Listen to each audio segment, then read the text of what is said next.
The Netherlands has the world's largest number of cyclists, but it is also the safest place in the world to cycle. That is largely because of the perfect cycling infrastructure that can be found throughout the country.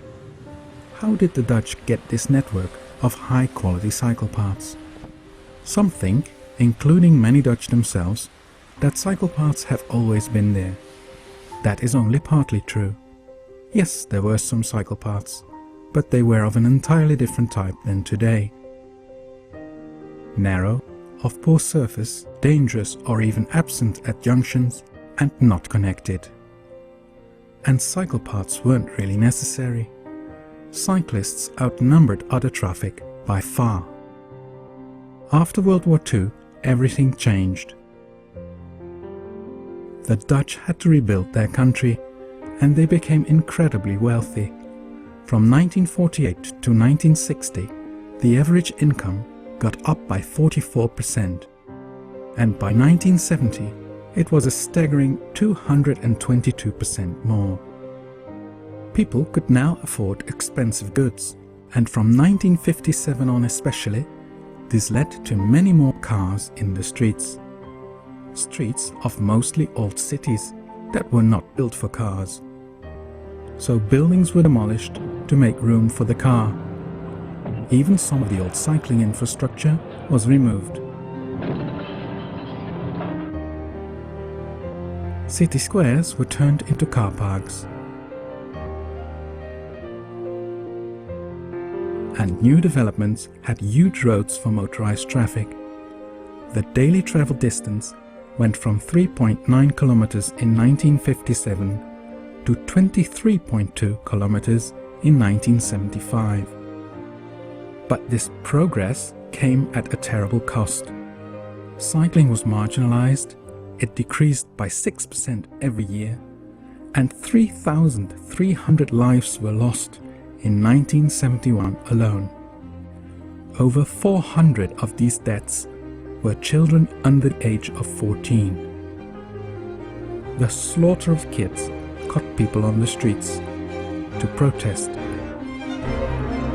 Stop the Child Murder called for safer streets for children as pedestrians and cyclists. Their calls were heard. Especially when in 1973 the first oil crisis halted the country.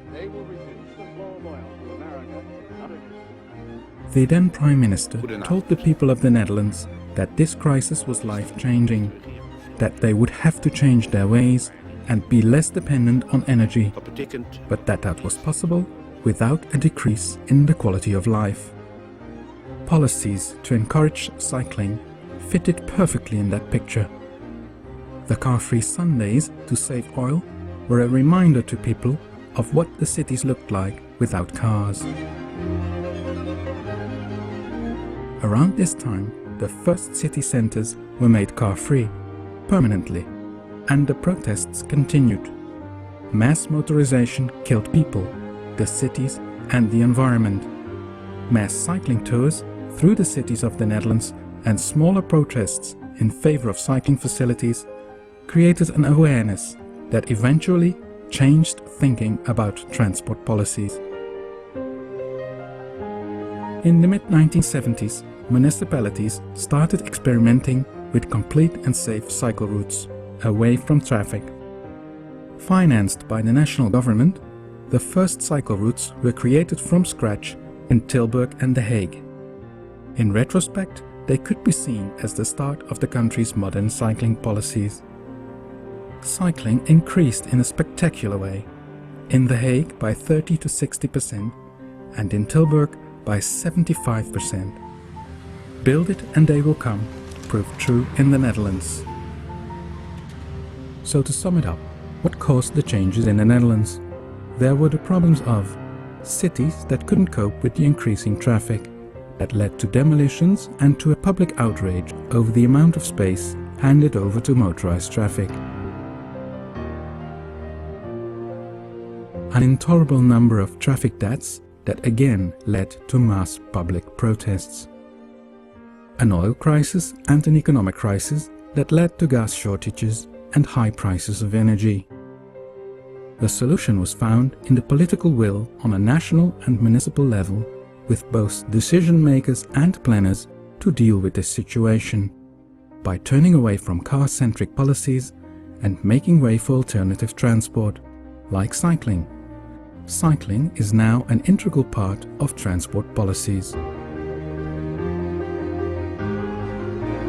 And what success did the protesters have? The child deaths went down from over 400 to 14 last year. This street got its cycle path.